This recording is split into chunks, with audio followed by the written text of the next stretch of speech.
욥기 28장. 은을 캐는 광산이 있고 금을 정련하는 재련소도 있다. 철은 흙에서 캐어내며 구리는 광석을 녹여서 얻는다.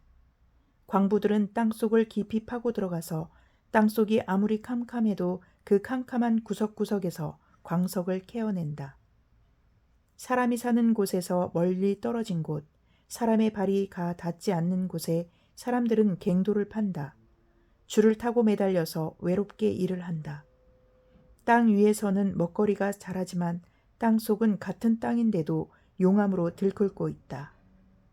바위에는 사파이어가 있고 돌가루에는 금이 섞여 있다. 솔개도 거기에 이르는 길을 알지 못하고 매의 날카로운 눈도 그 길을 찾지 못한다. 겁없는 맹수도 거기에 발을 들여놓은 일이 없고 무서운 사자도 그곳을 밟아본 적이 없다. 사람은 굳은 바위를 깨고 산을 그 밑뿌리까지 파들어간다. 바위에 굴을 뚫어서 각종 진귀한 보물을 찾아낸다. 강의 근원을 찾아내고 땅에 감추어진 온갖 보화를 들추어낸다. 그러나 지혜는 어디에서 얻으며 슬기가 있는 곳은 어디인가? 지혜는 사람에게서 발견되는 것이 아니다. 사람은 어느 누구도 지혜의 참 가치를 알지 못한다.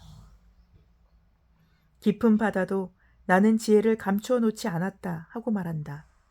넓은 바다도 나는 지혜를 감추어 놓지 않았다 하고 말한다. 지혜는 금을 주고 살 수 없고 은으로도 그 값을 치를 수 없다. 지혜는 오빌의 금이나 값진 루비나 사파이어로도 그 값을 치를 수 없다. 지혜는 금보다 값진 것, 금잔이나 값진 유리잔보다 더 값진 것이다. 지혜의 값은 산호보다 수정보다 비싸다. 지혜를 얻는 것은 진주를 가진 것보다 값지다. 에티오피아의 토파즈로도 지혜와 비교할 수 없고 정금으로도 지혜의 값을 치를 수 없다. 그렇다면 지혜는 어디에서 오며 슬기가 있는 곳은 어디인가? 모든 생물의 눈에 숨겨져 있고 공중의 새에게도 감추어져 있다. 멸망의 구덩이와 죽음도 지혜를 두고 이르기를 지혜라는 것이 있다는 말은 다만 소문으로만 들었을 뿐이다 하고 말한다. 그러나 하나님은 지혜가 있는 곳에 이르는 길을 아신다. 그분만이 지혜가 있는 곳을 아신다. 오직 그분만이 땅 끝까지 살피실 수 있으며 하늘 아래에 있는 모든 것을 보실 수 있다. 그분께서 저울로 바람의 강약을 달아보시던 그때에, 물의 분량을 달아보시던 그때에, 비가 내리는 규칙을 세우시던 그때에, 천둥 번개가 치는 길을 정하시던 그때에, 바로 그때에 그분께서 지혜를 보시고 지혜를 칭찬하시고 지혜를 튼튼하게 세우시고 지혜를 시험해 보셨다. 그런 다음에 하나님은 사람에게 말씀하셨다.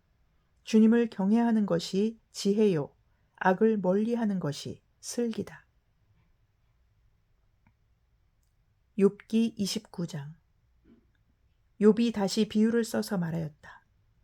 지나간 세월로 되돌아갈 수만 있으면 하나님이 보호해 주시던 그 지나간 날로 되돌아갈 수 있으면 좋으련만.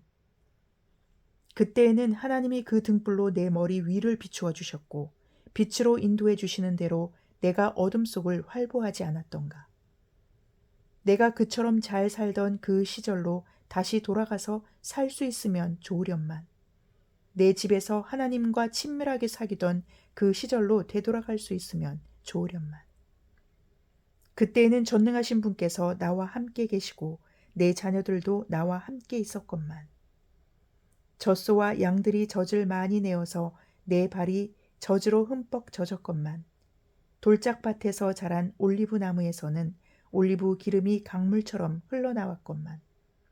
그때에는 내가 성문 회관에 나가거나 광장에 자리를 잡고 앉으면 젊은이들은 나를 보고 비켜서고 노인들은 일어나서 내게 인사하였건만. 원로들도 하던 말을 멈추고 손으로 입을 가렸으며 귀족들도 혀가 입천장에 달라붙기나 한 것처럼 말소리를 죽였건만. 내 소문을 들은 사람들은 내가 한 일을 칭찬하고 나를 직접 본 사람들은 내가 한 일을 기꺼이 자랑하고 다녔다. 내게 도움을 청한 가난한 사람들을 내가 어떻게 구해 주었는지, 의지할 데가 없는 고아를 내가 어떻게 잘 보살펴 주었는지를 자랑하고 다녔다. 비참하게 죽어가는 사람들도 내가 베푼 자선을 기억하고 나를 축복해 주었다.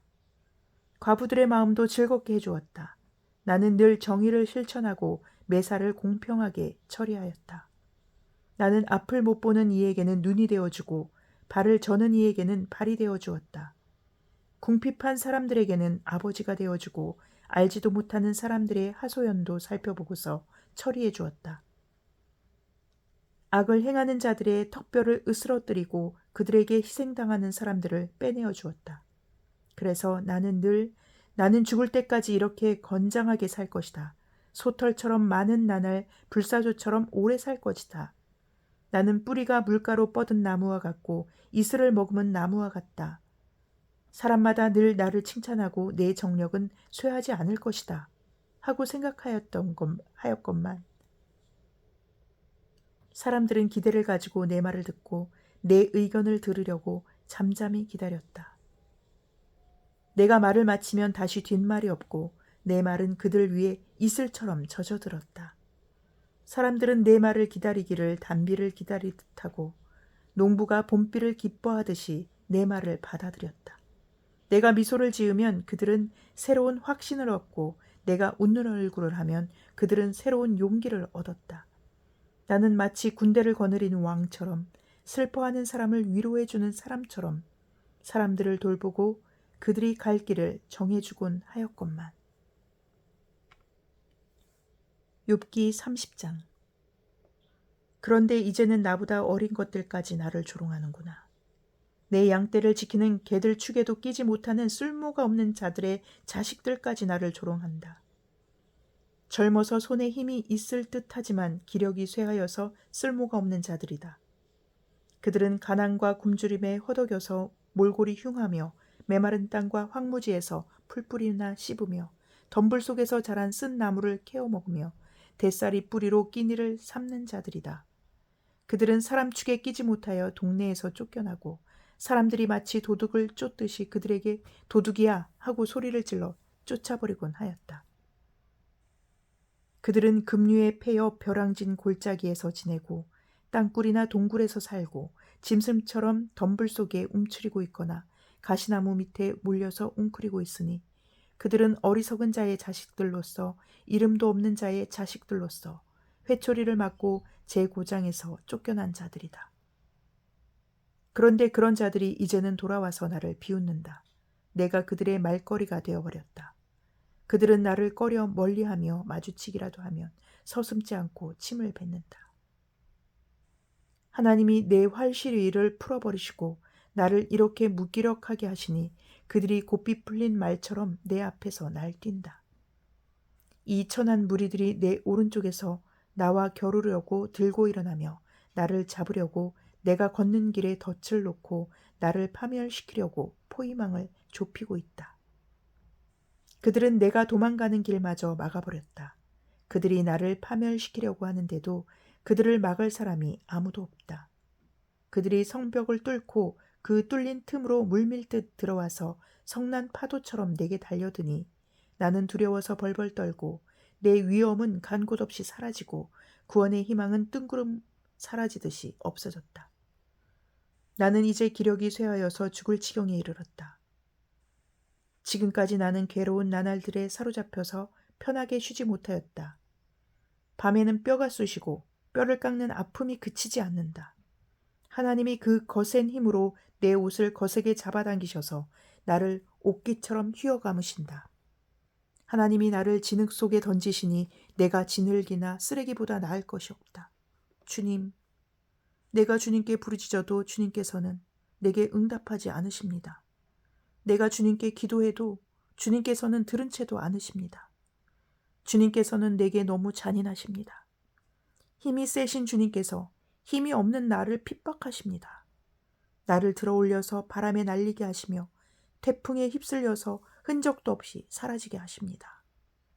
나는 잘 알고 있습니다. 주님께서는 나를 죽음으로 몰아넣고 계십니다.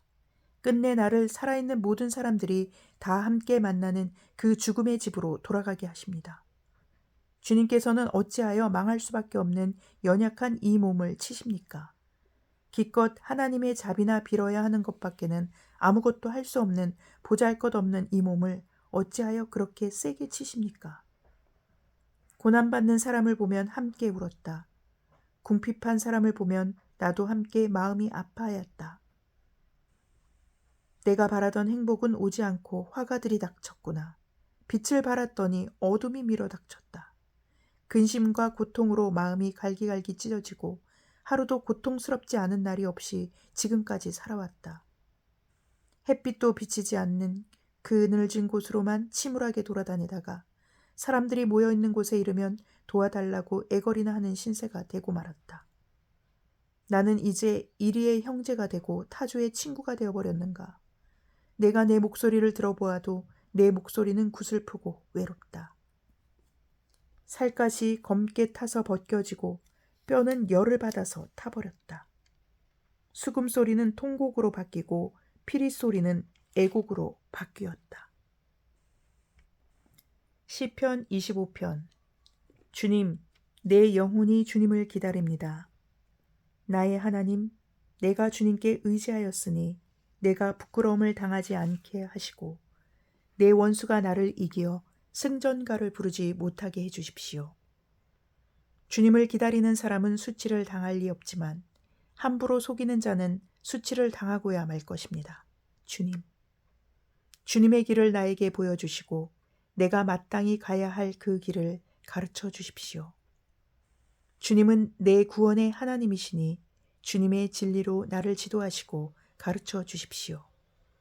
나는 종일 주님만을 기다립니다. 주님, 먼 옛날부터 변함없이 베푸셨던 주님의 긍휼하심과 한결같은 사랑을 기억하여 주십시오. 내가 젊은 시절에 지은 죄와 반역을 기억하지 마시고 주님의 자비로우심과 선하심으로 나를 기억하여 주십시오. 주님은 선하시고 올바르셔서 죄인들이 돌이키고 걸어가야 할 올바른 길을 가르쳐 주신다. 겸손한 사람을 공의로 인도하시며 겸비한 사람에게는 당신의 뜻을 가르쳐 주신다. 주님의 언약과 계명을 지키는 사람을 진실한 사랑으로 인도하신다. 주님, 주님의 이름을 생각하셔서라도 내가 저지른 큰 죄악을 용서하여 주십시오. 주님을 경외하는 사람이 누굽니까? 그가 선택해야 할 길을 주님께서 그에게 가르쳐 주실 것입니다. 그가 한 생애를 편안히 살 것이니 그 자손이 땅을 유업으로 받을 것이다. 주님께서는 주님을 경외하는 사람과 의논하시며 그들에게서 주님의 언약이 진실함을 확인해 주신다. 주님만이 내 발을 원수의 올무에서 건지시는 분이시기에 내 눈은 언제나 주님을 바라봅니다. 주님, 나를 돌보아 주시고 나에게 은혜를 베풀어 주십시오. 나는 외롭고 괴롭습니다. 내 마음의 고통에서 벗어나게 해주시고 나를 이 아픔에서 건져 주십시오. 내 괴로움과 근심을 살펴주십시오. 내 모든 죄를 용서하여 주십시오. 내 원수들을 지켜봐 주십시오. 그들의 수는 많기도 합니다. 그들은 불타는 증오심을 품고 나를 미워합니다. 내 생명을 지켜 주십시오. 나를 건져 주십시오. 내가 수치를 당하지 않게 하여 주십시오. 나의 피난처는 오직 주님뿐입니다. 완전하고 올바르게 살아가도록 지켜주십시오. 주님, 나는 주님만 기다립니다. 하나님, 이스라엘을 그 모든 고난에서 건져 주십시오. 아멘.